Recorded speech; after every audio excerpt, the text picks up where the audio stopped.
transhumanistic technologies that are utilized by the intelligence community, where it's all about establishing a working interface between the human body, the complete spirit of humans. So this is not only about controlling the biochemistry, it's all about controlling the mind, the sexuality, the emotions, controlling the entire human body, just by establishing a two-way interface between the human spirit, so everything we sense as consciousness, and an external AI that is coming in and reading out on field level.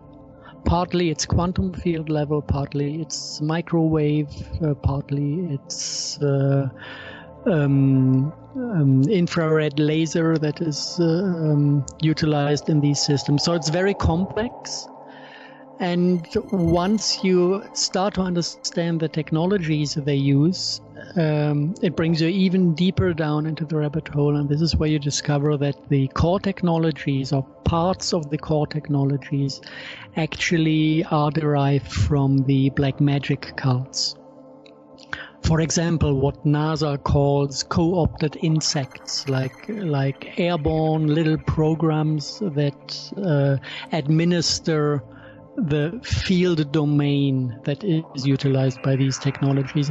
They are, if you look at them, actually pretty similar or identical to what we know as demons from the black magic realm. And there you can start basically rewriting the entire story. Up to there, it looked like humanity going into the technological stage of their development, with some people misusing the abilities of computers and of high-tech applications to get control over other humans. This was the old story, and the new narration actually is that this is not human, that this is actually coming from, I don't mind to say, an alien source, because the technological level was there long before humanity started to develop technologies by themselves.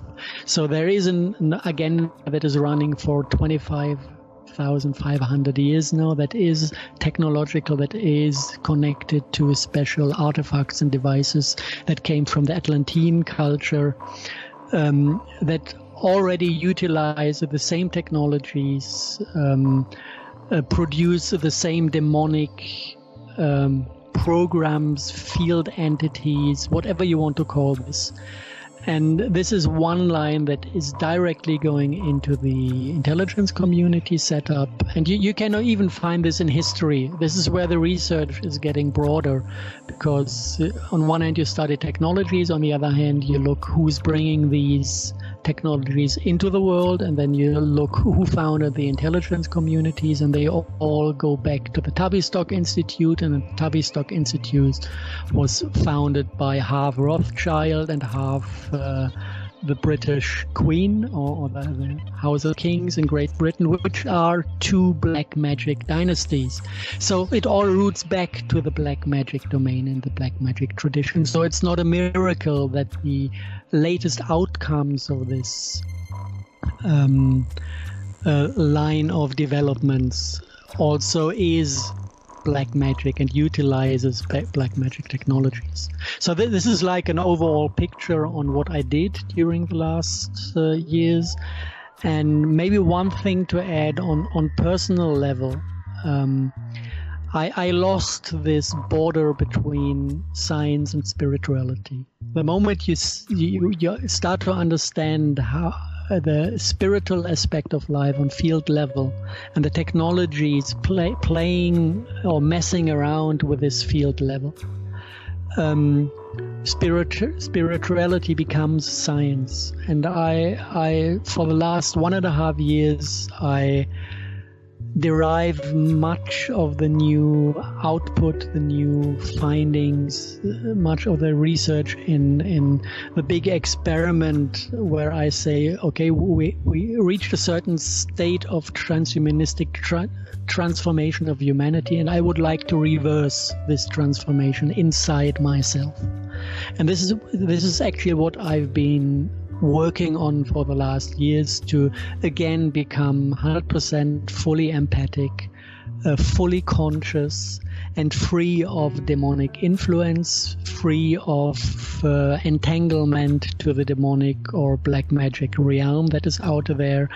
I try to completely disconnect from their frequencies, their input, their hive consciousness or hive mind they utilize to manipulate humanity, to basically become free again on personal level. And this is something one can do, or I try to do, and just by observing what happens within myself, I slowly, bit by bit, discover what has been done to humanity just by reversing the process inside myself. So it's a complicated field of research, but the results are actually 100% coherent with all the fields they touch, whether it's archaeology or mythology or hardcore science or just the politics of today, to see what types of devices are a part of this huge manipulation on field level. And this is where CERN, for example, ties in. I think this is a good picture to start with, if you want to know what the field of research is I'm into. All of it sounds incredible, to be honest with you. I want to start off by asking you about the transhumanistic agenda. Now, the people that are involved in this, are they influenced by demons? If you say influenced by, it sounds as if there is an external entity that tells them, please do this and that. This is the case with conscious black magicians. They have a straight line, communication line with a black realm, and they get orders, receive orders, and do what they are told to do.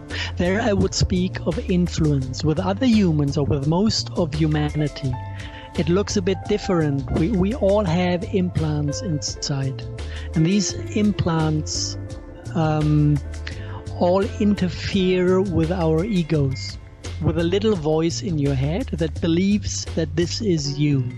You know, when you just stay still for a moment and listen inside your own system, you will find this voice in your forehead that is talking. For most of the Western people, it's talking non-stop, 24/7.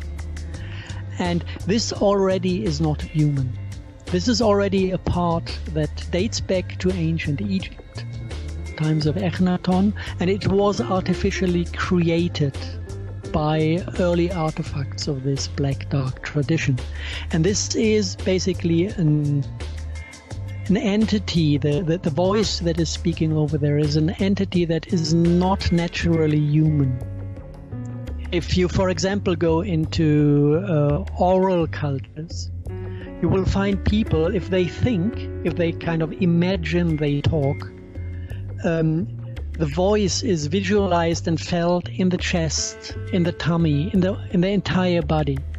It is only in cultures that are focused on written language that this sound appears in the head. And this was something that was intentionally introduced into humanity using written languages to create this voice in the head, because only there manipulation is possible. And the second step is that you add on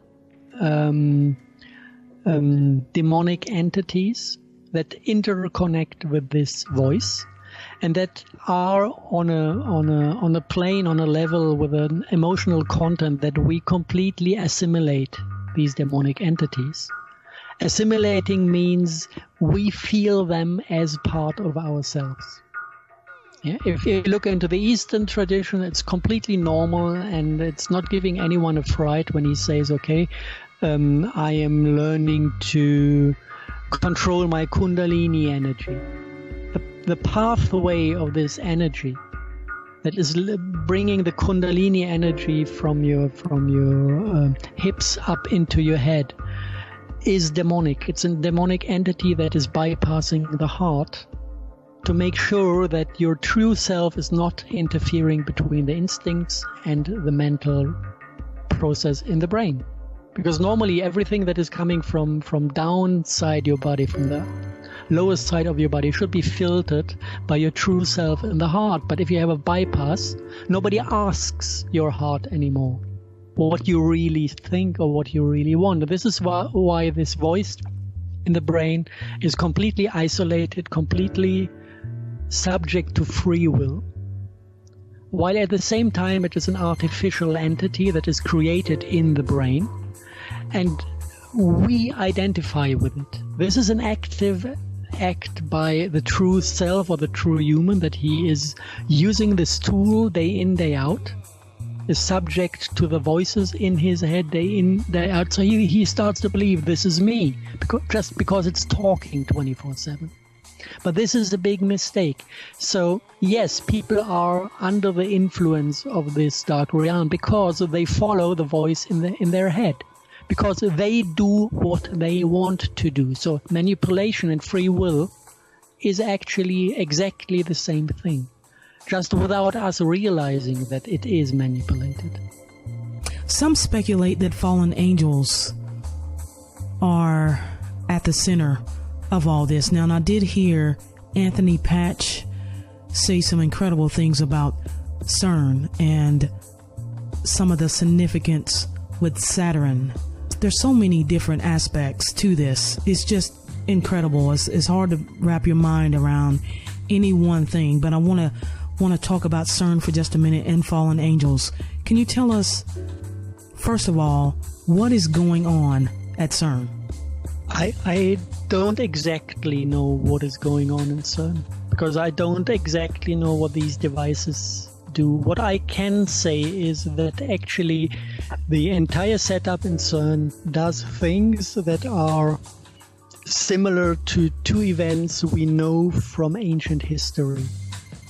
One thing is the opening of the box of the Pandora, and the second thing was the creation of a stargate that brought in a huge amount of alien artifacts into our atmosphere in form of a meteorite shower.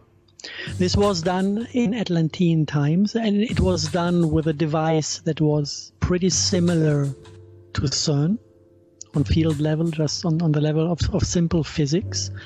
And playing around with these gravitational fields with a 4D structure of space-time.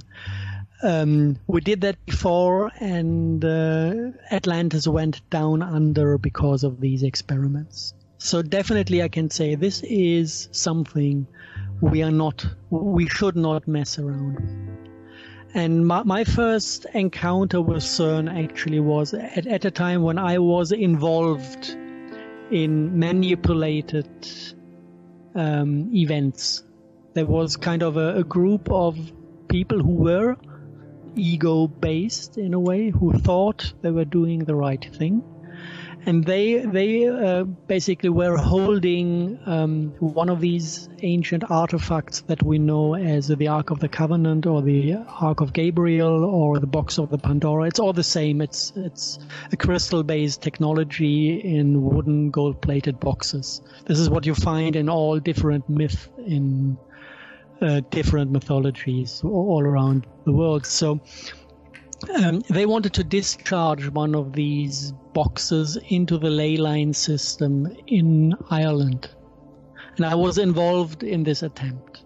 And we were lucky that we basically could draw the line from an Ark of the Covenant to the Box of the Pandora, and decided not to open another one of these. But the interesting thing is, this was meant to happen on the same day they decided to kickstart CERN for the first time. So the two events were aligned, and both events were connected to the ley line system, to major ley line knots on the surface. So I think on some level of intention, these two acts of opening an arc and discharging an arc into the ley line system and activating huge magnetic fields around another ley line crossing or exit on the surface, that they were part of one plan, which I do not understand. I don't know the purpose of this plan. But we canceled the event in Ireland, and they found excuses to cancel the event in CERN. And there is no other arc available for them for a second attempt. So something failed on this line. Something which I would say from the mythologies, we can all be happy that it failed. What I for sure can say that I have seen footage of black magic sacrifice of a woman in between the buildings in CERN. She was sacrificed willingly, so she was slaughtered with a big knife and laid down by herself, willing to leave. And this is the black magic connection of this CERN thing. And what you hear from insiders who blow the whistle is that they think it's about opening a portal, again, like in the times of Atlantis, to bring in troops or entities or something from a different place in the universe. So again, it's about Stargate technologies, but I'm not into the physics of this. All I know these technologies exist. This is what I know. I know it's about space-time distortion, that you need to basically create magnetic fields, annihilating magnetic fields with high energy density, and then you distort space-time. And then you bend the realm we're living in, and then you create wormholes and stargates and all these kinds of things that exist in reality. Nature has them, and you can reproduce these things with technologies as well. So this is what they are doing. I don't know their plans. I've never met anyone from CERN who was working there in person. I had never had insight into the facilities. But just from the little collision of my history, my life, with their doings, I can tell a little bit about what it's about. I want to ask you this. I do remember back in 1994, maybe, I had a box computer. I mean, it looked like an ancient microwave. And now, in this shorter period of time, we have quantum technology, and which is exactly what CERN's using to access these multiple dimensions. Where did quantum technology come from? The concept of quantum computing, the way I think you mean, or you want to point to, the concept actually was exactly the device that was brought in when they killed Atlantis. Opening a Stargate, having a meteorite shower raining down on the planet, brought in alien black goo. These were meteorites with a sandstone shell, outer shell of sandstone, and an inner core, some kind of very soft stone containing 20%, 30% of a black liquid that was soaked into the stone. And this liquid is the prototype of a quantum computer. At the same time, the same type of liquid is also naturally there inside our Earth. If you analyze the content of a ley line, you will find it's exactly or a very similar substance, and this substance has all the things you need to process consciousness. Actually, if you look into the biosphere, if you want to understand how consciousness is carried by a living being, you will find the DNA as a spiral, and in the center of the spiral you will find the precious monoatomic precious metal known as ORMUS or M-state matter. And these monoatomic elements function as biophoton attractors, and the DNA is functioning as a receiving and sending antenna. The monoatomic element is the core, the attractor, that is sucking in the biophotons, and from there it is resent. And biology needs this very not dense cluster of antennas of DNA, because of the monoatomic cluster is also not dense. So you need an antenna to interconnect. In the black goo substance, you don't need these antennas because the density, the concentration of M-state matter is much higher. So actually, it's like a micronized biology with the ability to process millions times more thoughts, emotions, consciousness than a being in the biosphere would be, just due to the higher density. The things happening on field level are actually the same. The material has the ability to self-organize. I don't know if you had this experience, walking past a human that is very attractive to you. It's like you're losing your balance. You're sucked into this person. This is the type of magnetism that you find in black goo. It is an interaction of biosystems on this magnetic field level. You will not be able to measure a magnetic field because it's annihilated. It's in the quantum realm. But the same thing is happening within the black goo. So the black goo has the ability to carry consciousness and to self-organize. And in our Earth, it self-organizes in this ley line pattern that can be measured underground by people who are sensitive to it. So this substance, we have the two types of it. We have the Earth type and we have the alien type. And this is the cause for duality. This is why we can align with a very loving spirit that we call Gaia, or planet Earth, that is giving us the full input of 7 chakras, like the full emotional spectrum. Or if we decide for the other part, we might as well derive our instincts and our emotional structure from the alien black goo, which is reducing us to a very simple pattern of 3 chakras, which is only sexuality, mind, and the initial energy source in the middle, the yellow part, solar plexus chakra. So this is like a 3 chakra system, and the other one is a 7 chakra system. And if you align with this alien chakra system, your instincts and your emotions grow cold. Basically, you turn into a psychopath. And this is what is happening with people who met these meteorite stones.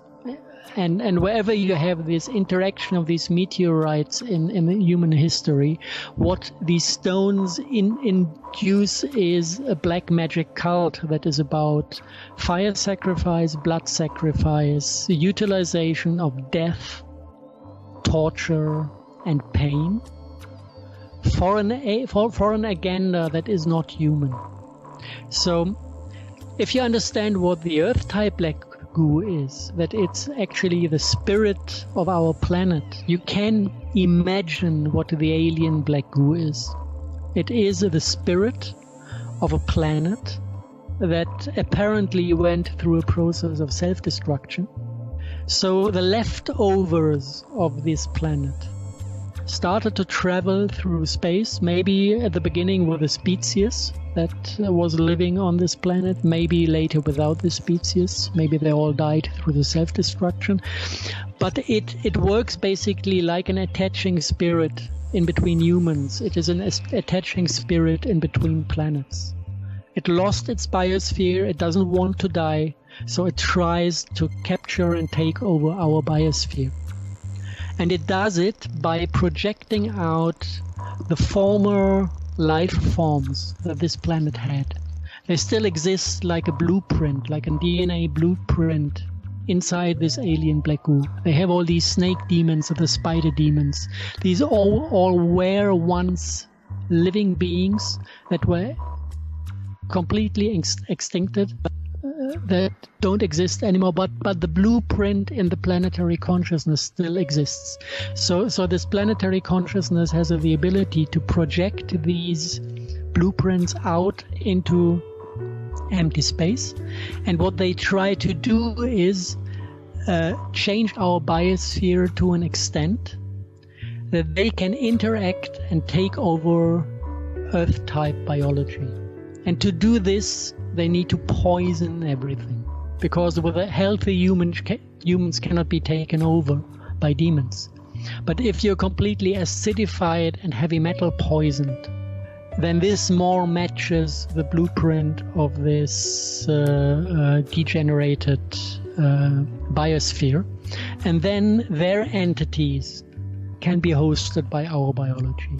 And this is how they try to slowly degenerate our biology to make it accessible for their entities, and at the same time installing already parts of this biology as a huge setup, a huge agenda that is intelligently orchestrated